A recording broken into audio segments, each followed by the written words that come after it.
बाबू आज हम देखेंगे क्लास 12 लेसन 2 सॉल्यूशन। तो देखेंगे कि सॉल्यूशन चैप्टर का ऑब्जेक्टिव क्वेश्चन जो पेपर में आता है वो किस प्रकार का क्वेश्चन होता है, जो प्रीवियस ईयर से लगातार क्वेश्चन करते हुए आ रहा है, और आने के बाद जो बच्चे हैं वो किस प्रकार से भ्रमित हो जाते हैं इन क्वेश्चनों में। आज उन्हीं सभी क्वेश्चनों को हम देखेंगे। तो फर्स्ट क्वेश्चन जो है हमारा,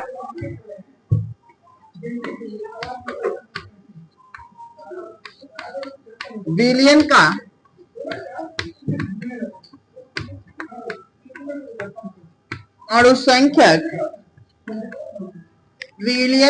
अणुसंख्यक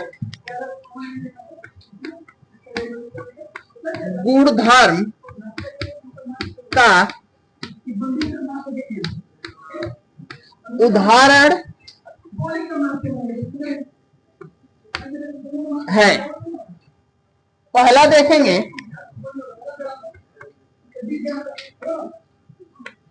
घनत्व, दूसरा होगा ताप, तीसरा मोलरता, और चौथा होगा क्वथनांक का उन्नयन।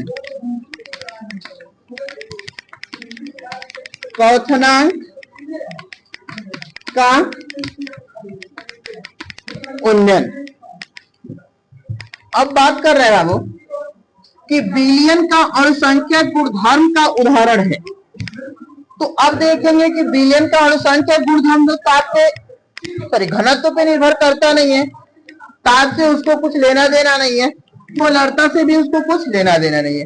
वो किस पे निर्भर करता है? तो वाष्प दाब पे, क्वथनांक उन्नयन पे निर्भर करता है। तो वाष्प दाब है नहीं, इसमें क्या है? क्वथनांक का उन्नयन। तो क्या हो जाएगा हमारा आंसर? क्वथनांक का उन्नयन। अब देखेंगे दूसरा क्वेश्चन। दूसरा क्वेश्चन हो जाएगा बाबू हमारा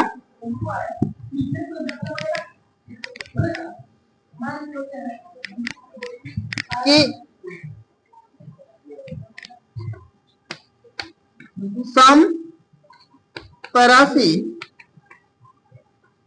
समपरासी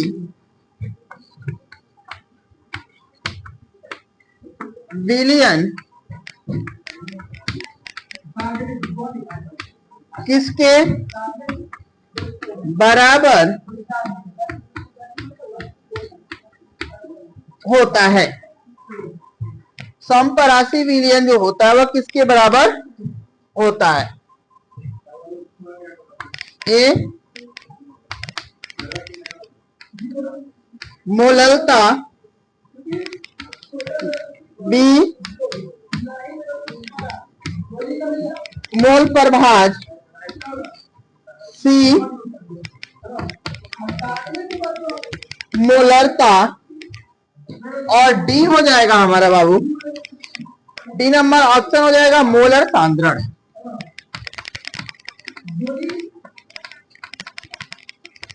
मोलर सांद्रण।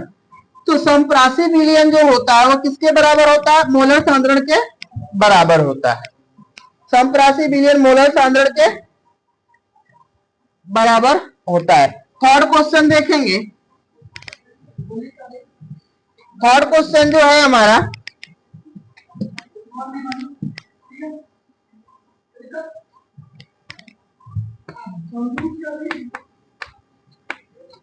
विलियन में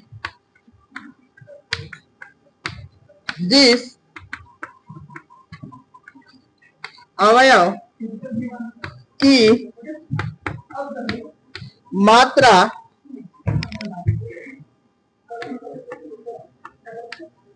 अधिक होती है उसे कहते हैं ए विलायक, बी विलय, सी ए और बी डी, इनमें से कोई नहीं, इनमें से कोई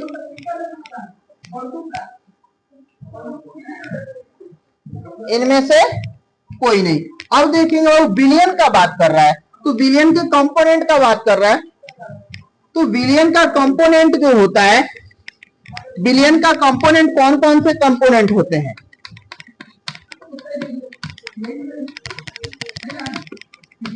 तो अब देख लेंगे बिलियन के कंपोनेंट दो होते हैं, विलय और विलायक। तो विलायक जो होता है बाबू, वो किसमें घुलता है? वो तो घुलता नहीं है, वो अपने अंदर क्या करता है? घुला लेता है। क्या करता है? घुला लेता है। तो अगर इसका मात्रा अधिक होता है तभी तो घुलाता है। तो क्या होता है? विलायक जो होता है वो क्या होता है? अधिक होता है, इसके चलते वह क्या करता है? विलय को घुला लेता है। अगर विलायक का दूसरा नाम का बात करता तो इसे क्या कहा जाता है? विलायक को किस नाम से जाना जाता है? तो अब यहां पर हम देख लेंगे, जैसे कहा जाएगा कि विलय, तो विलय का दूसरा नाम जो होता है वो क्या होता है? घुल्य होता है। विलायक का दूसरा नाम जो होता है वह घोलक होता है। और विलयन का बात कर देता है तो विलयन का दूसरा नाम जो होता है वह घोल होता है। इन सब का डबल नाम होता है। तो अगर कहा जाता है कि विलायक का स्थान पे क्या लिख देता? घोल, तो भी क्या होता है? हमारा घोल ही होता है। अब देखेंगे नेक्स्ट क्वेश्चन।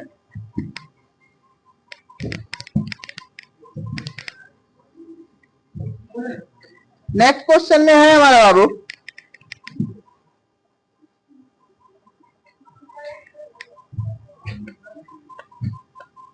किसी विलयन में, किसी विलयन में विलय तथा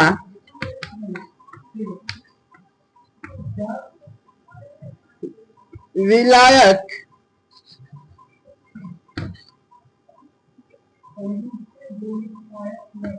विलायक के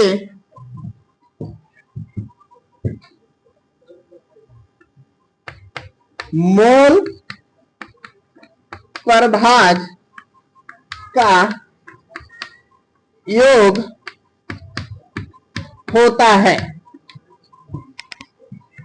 कह रहा है कि मोल प्रभाज के योग का बात कर रहा है। तो ऑप्शन दे दिया यहाँ 0.5, यहां दे दिया है 1, सी में दे दिया है 3 और डी में दे दिया है 2। अब हमको पता करना है किसके? किसी विलियन में। तो जब विलियन का बात कर रहा है वो तो क्या कह रहा है? हम यहां पहले ले लेंगे विलायक और फिर ले लेंगे का? विलय। तो पता है कि विलायक जो है, हम विलायक को किससे डिनोट कर लेते हैं? ए से, और विलय को किससे डिनोट कर लेते हैं? बी से। तो कहता है कि जो विलायक होता है ना, किसका बात कर रहा है? मोल प्रभाज। तो मोल प्रभाज जो होता है उसको चाई के द्वारा डिनोट किया जाता है। तो चाई ए प्लस चाई बी। तो चाई ए प्लस चाई बी का जो मान होता है वो कितना होता है? 1 होता है। चाहे ए प्लस चाहे बी का मान जो होता है वो कितना होता है? 1 होता है। तो किसी विलयन में विलय तथा विलायक के मोल प्रभाज का योग का बात कर रहा है, तो इसके मोल प्रभाज का योग कितना हो जाएगा? 1 हो जाएगा। सेकेंड क्वेश्चन देख लेंगे इसी टेस्ट पे। जो क्या करता है, कभी एक का वैल्यू दे देता है और दूसरे का वैल्यू निकालना होता है। तो यहां दे दिया किसी विलयन में, किसी विलयन में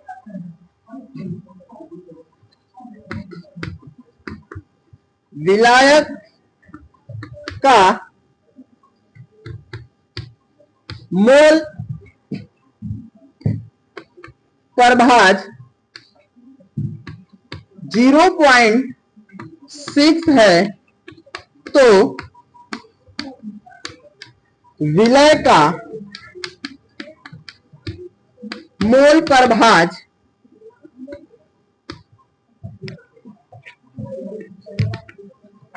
क्या होगा? ऑप्शन दे दिया बाबू 0.4, बी में दे दिया 0.4, सी में ऑप्शन दे दिया 0.04 और डी में ऑप्शन दे दिया 0.004।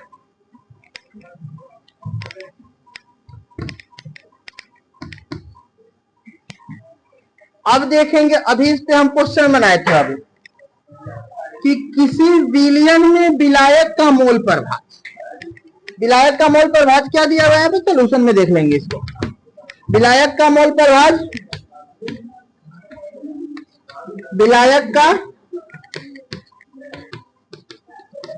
मोल प्रभाज आप प्लस यहां दिया हुआ है विलय का मोल प्रभाज। अब विलायक का मोल प्रभाज का बात कर रहा है तो विलायक का मोल प्रभाज कितना होता है 0.6 और विलय का नहीं दिया हुआ तो हम क्या मान लेंगे x। और ये तो हमको पता था कि दोनों का योग जो होता है वो कितना होता है 1 होता है। अब क्या करेंगे, एक को माने हैं x तो ये 1 हो गया और इसको जब हम इधर लेके जाएंगे तो साइन चेंज हो जाएगा, प्लस में है तो किसमें आ जाएगा माइनस में। हम जब इसको माइनस करेंगे तो कितना मिल जाएगा 0.4। इसका मोल प्रभाज कितना हो जाएगा 0.4।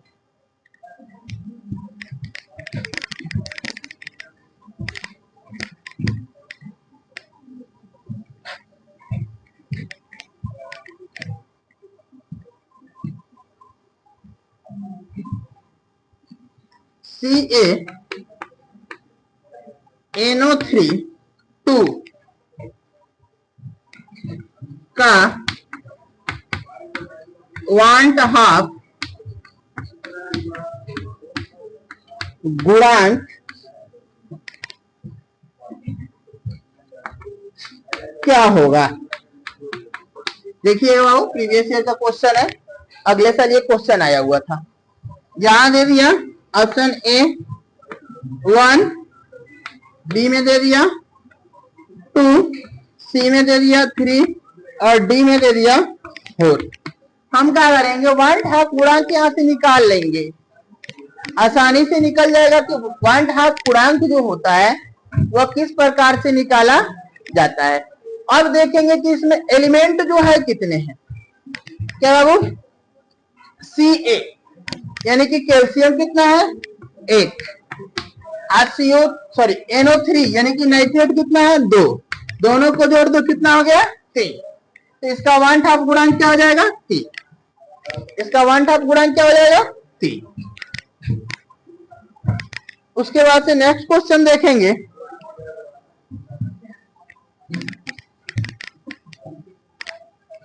कह रहा है क्वेश्चन कि पहाड़ों पर जल का क्वथनांक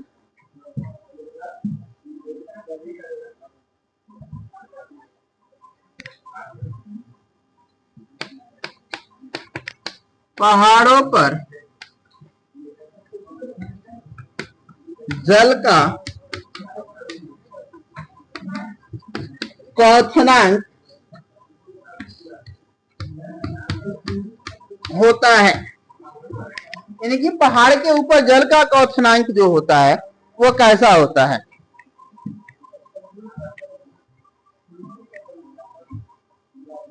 तो यहां देखेंगे कि पहाड़ के ऊपर जल का क्वथनांक का बात कर रहा है तो यहाँ पे जल का क्वथनांक जो होता है, पहाड़ों के ऊपर जल का क्वथनांक कम होता है। डायरेक्ट आंसर लिख देते हैं, वो क्या होता है कम होता है। उसके बाद ऑप्शन में आपको दिया हुआ कम होता है, अधिक होता है, ए और बी दोनों, इनमें से कोई नहीं। अगर पूछता है कि क्यों कम होता है तो वायुमंडलीय दाब के कारण यह कम होता है। किसके कारण? वायुमंडलीय दाब के कारण यह कम होता है।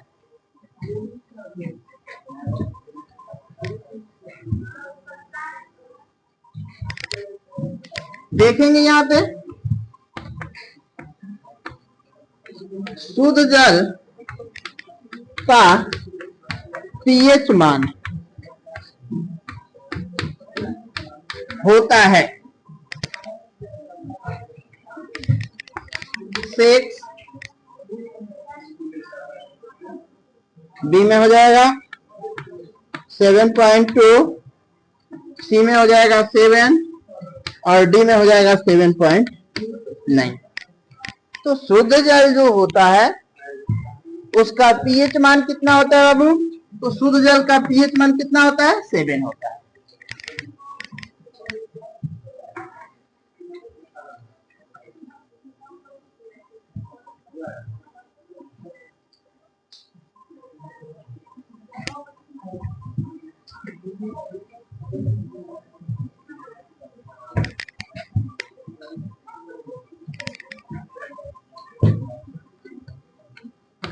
आइसोटोनिक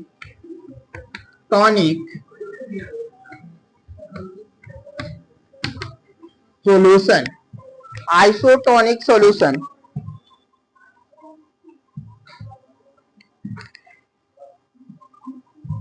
आइसोटोनिक सॉल्यूशन किसके बराबर होता है? ए में देख लेंगे बाबू, मोलरता के, बी हो जाएगा सांद्रता के, सी हो जाएगा हमारा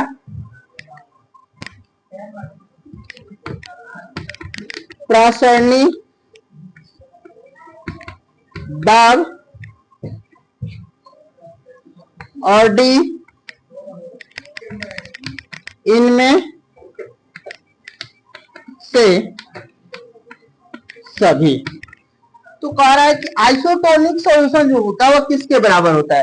तो मोलरता के बराबर होगा नहीं, मोल बाय लीटर होता है। सांद्रता, तो ये किसी विलयन की सांद्रता का बात कर रहा है, तो विलयन का सांद्रता क्या होता है? गड़ा होता है, उसके बराबर तो होगा नहीं। ये किसके बराबर होता है? प्रसरणी दाब के बराबर होता है।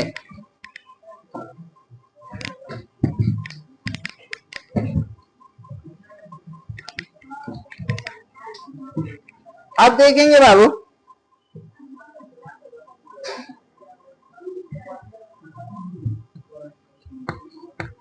निम्न लिखित में से किसका हिमांक अवनमन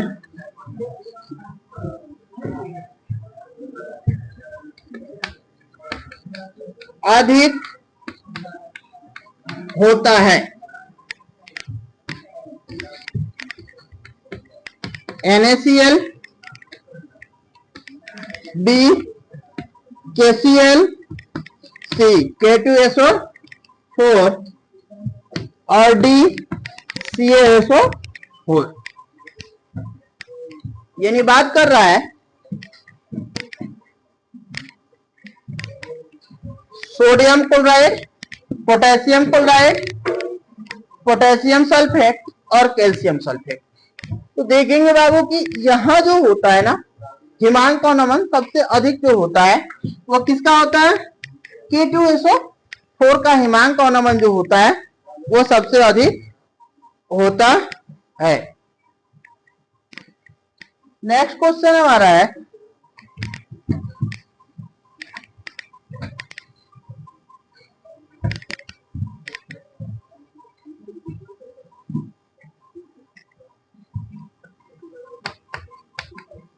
घोलक के 1 kg में उपस्थित विलय के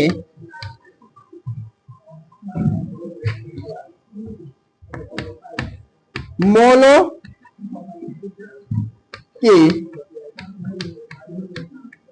संख्या को कहते हैं। बाबू बात क्या है? घोलक। तो घोलक देखेंगे, घोलक में सबसे पहले कि घोलक में होगा क्या। तो जब घोलक का बात कर रहा है ना, तो घोलक में हम देख लेंगे कि घोलक जो होगा वो क्या होगा। तो घोलक कहा जाता है किसको? अभी बताए थे कि जो हमारा विलायक होता है उसको क्या कहा जाता है? घोलक कहा जाता है।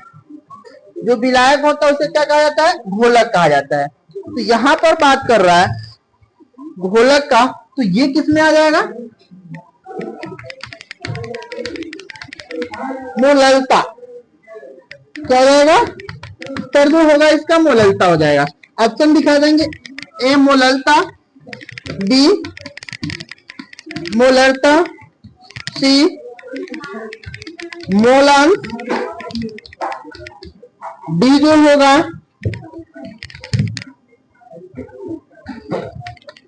नॉर्मलता। डी जो होगा नॉर्मलता। तो ये क्या होता है? मोल बाई केजी। किसमें उपस्थित होता है? मोललता में उपस्थित होता है। किसमें उपस्थित होता है?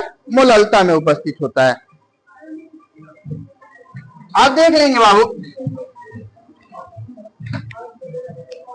नेक्स्ट क्वेश्चन है, निम्नलिखित में कौन राउल्ट के नियम का पालन करता है?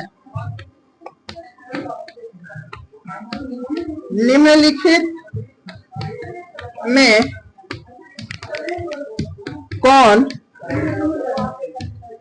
राउल्ट के नियम का पालन करता है? ए नंबर ऑप्शन है P not X. B number देखेंगे बाबू, P not P X. C में देख लेंगे पी के एच एक्स, डी सभी। तो अब देखेंगे कि P into P equal P x, ये होगा नहीं। ये तो हेनरी का नियम का पालन करता है, तो राउल्ट के नियम का पालन क्या करेगा? P equal P not x. अब देखेंगे नेक्स्ट क्वेश्चन।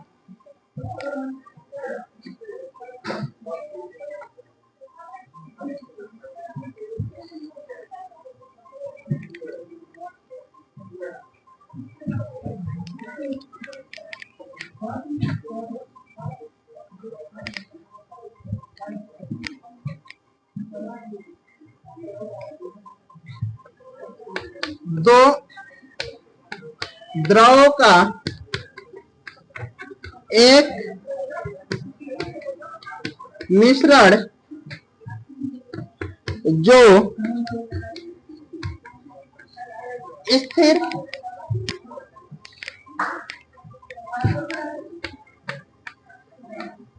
संगठ पर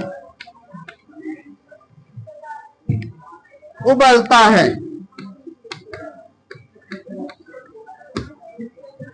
कह रहा है कि जो स्थिर संगठन पे उबलता है। देख लीजिए ऑप्शन जो है इसका,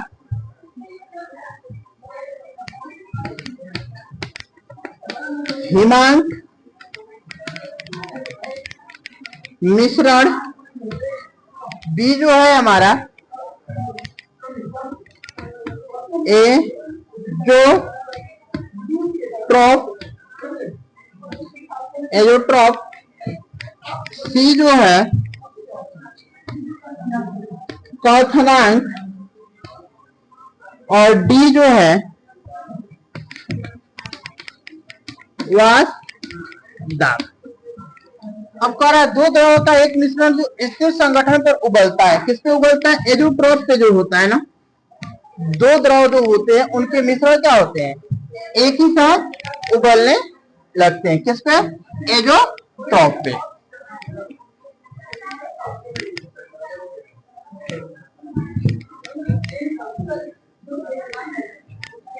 आप देखेंगे बाबू, निर्मलता का मात्रक होता है, निर्मलता का मात्रक होता है EQ by litre, mole by KG,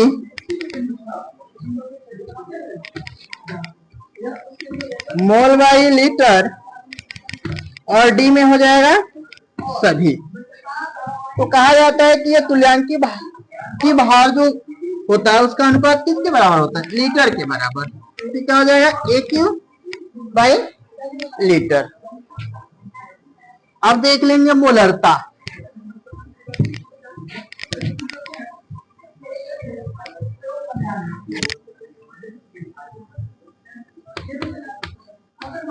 मोलरता का मात्रक होता है, मोलरता का मात्रक होता है mole by litre, mole by KG,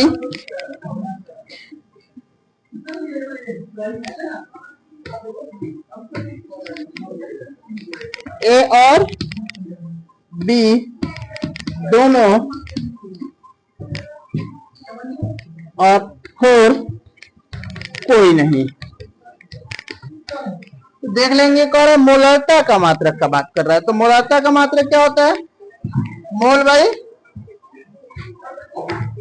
litre. इसको क्या होता है? मात्रक होता है।